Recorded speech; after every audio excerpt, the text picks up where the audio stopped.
much to Booze and Books, and I read Saints of Storm and Sorrow. I'm Gabriela Badua, the author of Saints of Storm and Sorrow, which is a Filipino epic fantasy story about a bisexual nun who accidentally becomes the lightning rod for her people's struggle against colonization. And I'm here with Tracy Badua, the author of This is not a personal statement, and we're never getting home. And we're gonna have a quick little, this is buzzing, I need to stop hitting the bottom. There we go. That's a little better? Yeah. And we're gonna have a quick little author talk about Saints of Storm and Sorrow, talk some cool Filipino food culture that really highlights the awesome food that you can get here, right here at Gaslamp Lumpia. We've got some really cool themed Saints of Storm and Sorrow drinks that anyone can order. Get in on that. We've got the, let's see here, Stormcaller's Purple Typhoon Sky, which is beautiful and amazing. We've got the Firetender Sina's Sip and the Tide-touched Salted Tsunami. I can't believe Gaslamp was so amazing on this. It's going to be a great night, especially the more you drink. Yes. Okay. So hi everyone, we're going to go ahead and get started, but you already kind of told us a little bit about the book. So let's dive in more into the magic and what inspired the drinks, the Stormcallers, the Firetenders, and the Tide-touched. Tell us about those kinds of magic. Absolutely. So I like to say that Saints of Storm and Sorrow is if Avatar: The Last Airbender was Filipino and not a pacifist. So those are the vibes, so you understand where we all are coming from. And I based the magic system on the Tagalog creation story in which the sea, the sky, and the wind, the kite, give me a second here, are kind of the primary players. Mm-hmm. So we have the Stormcallers, who are dedicated to Anitun Tabu, the goddess of storms, and she is an angry goddess, as we all know, if any of us have experienced a tropical wet season. And then the Firetenders, I kind of took a lot of liberties with the Mihan because of the stories of her splitting bamboo and her nesting on the volcano. I made her more volcano-centric. So she's kind of tied to the wind, breathing over the fire of the islands and keeping them alight. And then the Tide-touched Salted Tsunami are dedicated to Aman Sanaya, a Filipino sea goddess who is known for her mercy towards fishermen. So of the gods, if you're going to pick one to dedicate yourself to, I absolutely recommend the Tide-touched. The life is better. The life is better. Thank you. And honestly, I think the tsunami might be my favorite drink too, so. There you go then. If you head to all of the good things. Absolutely. And if you head to my website, gabrielabuba.com, there's a fun little quiz and you can find out which of the 3 gods blessed you be. It's super fun. Let it pick your drink tonight. That's actually what I was going to ask, because I was like, I feel like I saw a quiz. Yes. We are merchandising this, guys. What's that website again? gabrielabuba.com. Buy a book so you have the name spelling. We are selling them tonight. I will sign your copy. Personalized. Yeah, personalized. Personalized. Awesome. Okay, so we talked about the drinks. And one of the things we talked about before we had the microphone was the food in the book. Because, so, you touched on this earlier about how this is Filipino inspired and it's a fantasy. So how do you bring the Filipino-ness into the food in the book? Absolutely. I got tired of the cheese and bread. Let's talk about the rice. That's what rice is life, guys. So I got to do some really fun banqueting scenes. There's a wedding banquet with a full lechon stuffed to the gills with seafood and lemongrass.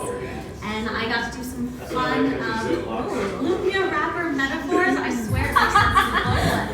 If any of you have had to wrap lumpia with the titas, you understand. You'll get it in your soul. I like how you say titas, and it's like it was literally my dad. My dad was the lumpia man. Yes. Oh, okay. I love this. Good. Breaking the gender barrier. Good. Sorry. No. So there's lumpia. We have lumpia. We have a great scene choking on adobo because you bit into the metaphor. I don't know. Hashtag relatable. Very relatable. Yes. I love that even in the fantasy sphere, it's like peppercorns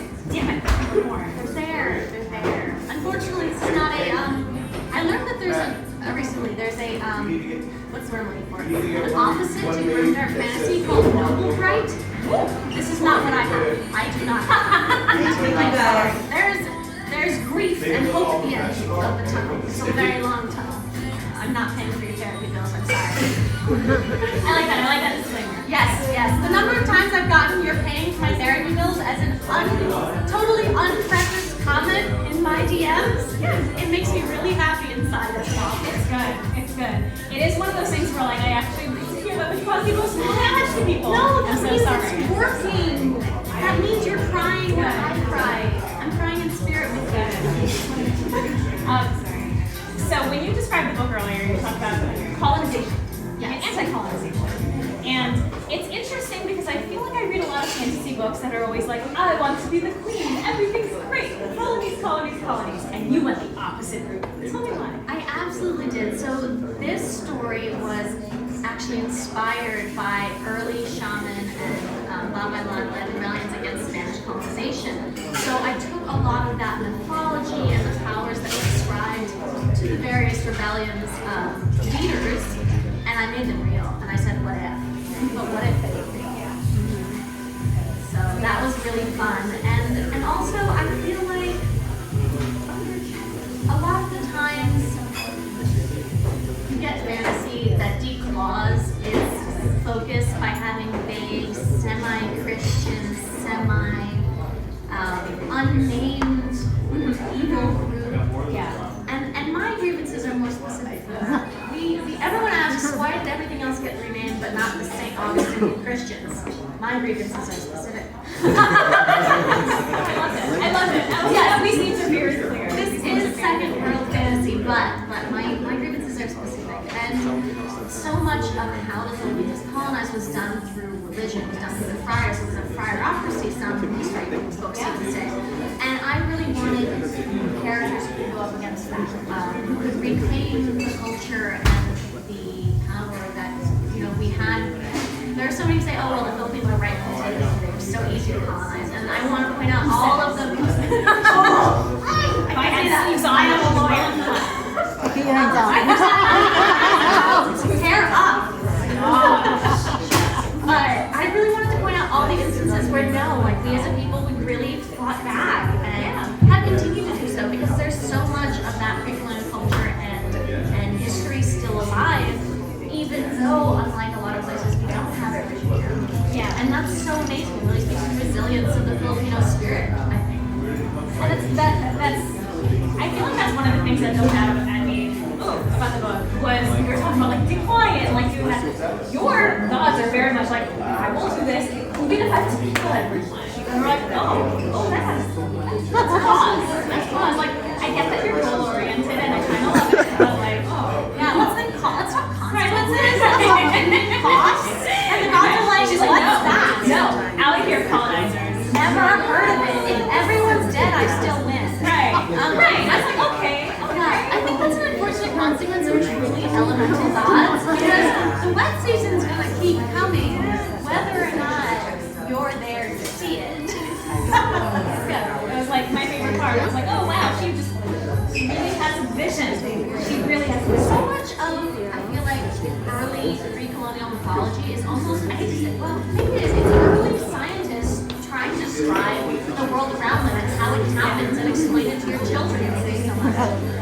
And I really wanted to reflect that, yes, this is the world we live in, these are the rhythms of nature that we have to live inside, and these are the beings that represent that, and they are that, to the core. Real quick, pause. Cheers. Tide-touched Tsunami. Oh, I love that. Booze and books. Booze and books.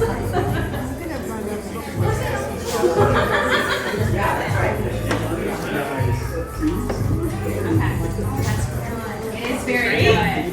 Very good. Very good. I'm a tequila girl. It's true. So clearly there's a lot of the book that is based on the mythology and religion. Tell me about some of the research that you did. Did you have to do research? Did you want to Did so much research. It feels like it. It feels like it. As you're reading, I felt like there was so much in there that was sneaky accurate, even though this is like a 7-year-old fantasy. I'm gonna be honest, for a very long time writing the book, I wanted it to be, historical fantasy, and I chickened out at the last minute. It's okay, guys. it's okay. I chickened out. And one day I'll be strong, but not today. Right now, when the Twitter dogs come to rip me apart, I can go, this is secondary world fantasy, and any inaccuracies are not my fault. Yeah. I mean, it's hard because on the one note, like you will have folks who are like, I don't know why you had to make this Filipino. And then on the other side, you may also have people being like, this is not accurate enough in the Filipino space. And you're like, no, this is fantasy, or it's meant to take liberties. And it's in a way that like, no one's ever like, well, that's not what Hobbit life is like. And you're like, Dwarves wouldn't. right, elves would never. And you're like, okay, all right. When your culture is, I do understand that, because when your culture is so much more everywhere, you can play with a lot more. Like, you can play with Greek mythology, and no one's going to say, you've erased Odysseus. Right. How dare you? When there's so much less in the modern space about Filipino culture, I can see why people want it to be authentic and really representative of the culture, so I do respect that. I still take it, but also I think culture is a living thing. If we're not talking about it, if we're not making it fit who we are now as people, if it's not inclusive of all of our multiple identities and interlocking, we're mixed, we're bi, we're disabled, we have all kinds of interlocking, again, the word is escaping me.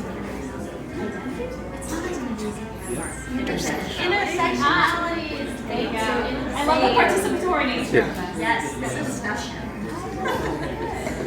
So I really feel like writing in this really awesome Filipino fantasy space is serving to kind of keep that tradition of oral history, of retelling the story to make it fit our community alive. I mean, have you, like, for the research? Oh, sorry, scratching question. I'm so No, sorry. I totally like go down this other like research. Well, like in terms of the research, like I guess what kind of stuff did you do? Is this like is it talking to people you know? Is it? There was a lot of talking to people I know. There was a lot of emailing professors in the Philippines who Wow. were so generous with their time. We actually, we have a dedication to the book because, oh my gosh, wait a second. Falls in the dresser. I don't know, man. The Filipino Studies group of the Ateneo University was so kind. They let us direct quote some translations of early Tagalog poetry that were so perfect for the book. Our proposal in this book is done through Tanaga poetry from the 1700s, and it will rip your heart out. The perfect proposal. Oh my God. It's so romantic, and our people were writing like that. And isn't that wonderful to start and see? So a lot of it was communicating with people, and then a lot of it was just reading. I'm very lucky I have access to the university library.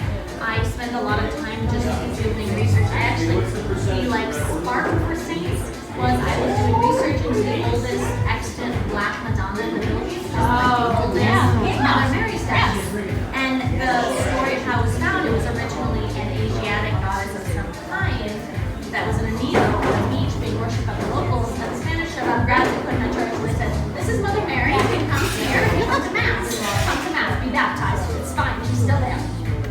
Her name's Mary now. And there was this whole lore about her history and who she might be, what goddess she might have been, and we don't know. And I sat there and I thought, I wonder if she's angry that we thought You should burn it all down. you're like, yeah, that was the divine spark of inspiration. I wrote the entire book in 31 days after that. No way. It was a rewrite. It was based on like an earlier idea. But I realized suddenly that the reason the idea never worked was because everyone was really Filipino. And so I had to place it into the Philippines. And that's why I was doing research. I was doing a ton of just deep dive reading, trying to figure out how this story that I've been trying to tell for years was going to work. Yeah. And then I saw that one article, I was like, that's it. This is the core of the story. That's So cool. I mean, really. We have It's to a race to sad, God. But now we have Saints of Storm and Sorrow. which is available for purchase. Which is available for So, what's the most incriminating thing on your search history? You know, it's for research. It's for research. Sometimes you just gotta be like, what happens if I stab a man? This is probably no, it's not a spoiler. So It's okay. It's okay. It's okay. So it won't be a spoiler when everyone finishes their drinks that are inspired by the book. exactly. I've done a lot of research into how people burn.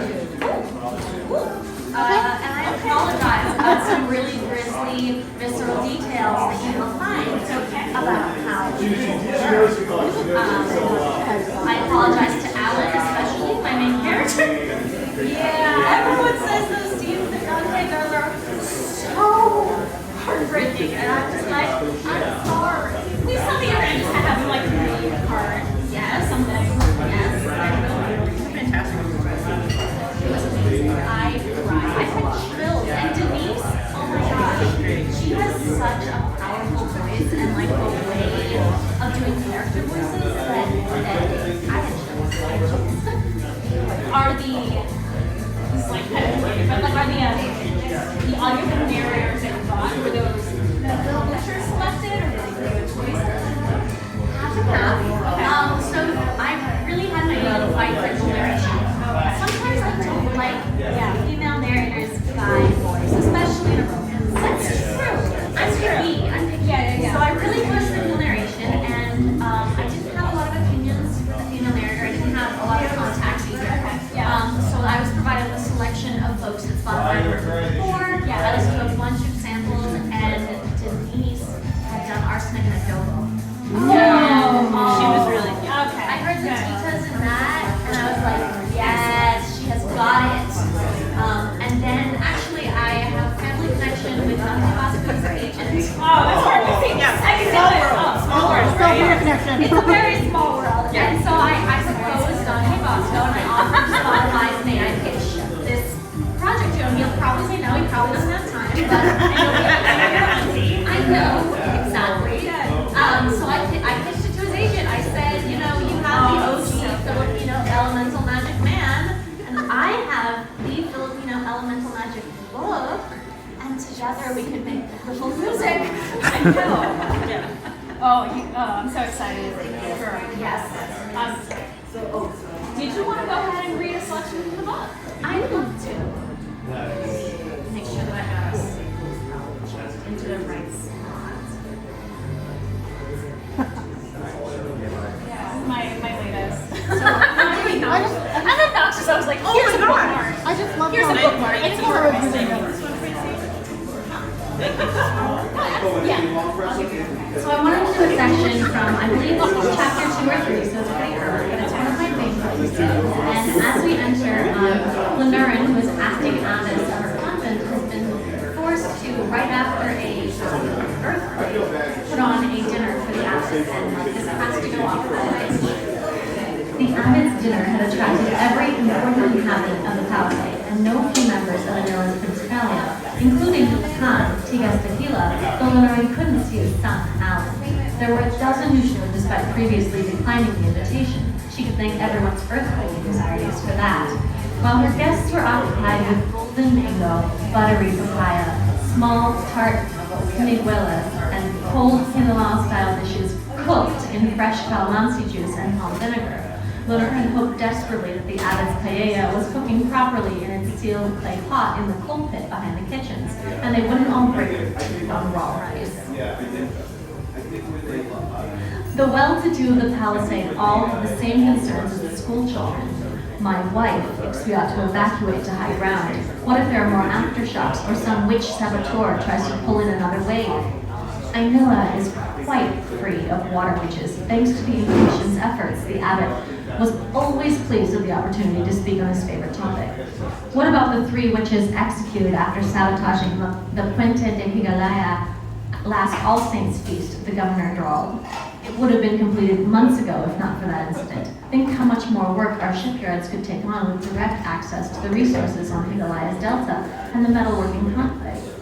They were the last of a dying breed. We stamped out the scourge of witchcraft during the inquest after their last attempt to stand in the way of progress. They will be erased, lost to myth, like the sea serpents from our navigational maps, as we bring the light of God and civilization to the farthest reaches of the empire, the abbot insisted. Lenora remembered those sleepless nights, how the stinging smoke from the woman's pyre has lingered in her lungs, their screams in her ears, as she and Kat had desperately tried to get ahead of the Inquisition's rather broad definition of a collaborator. Anyone who'd run afoul of the overseers, or the church, became a target. A quarter of the women's servants were dragged before the abbot to be tested for witch blood. Anilla won't stand for their ill either. Jungle rebels and troublemakers, the lot of them, the laconic agreed. Lenora wondered if he was only publicly distancing himself from his late wife's attempt to destroy the palisade, or if he truly believed in the abbot's witch hunts. I'll leave you there.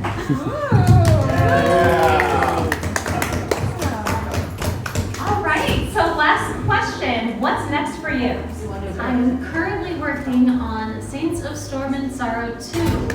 We are very close. You high five. Yes. We're big fantasy fans. We're very close to a book cover and title reveal, so keep your eyes peeled. Follow me on Instagram, it will be up there.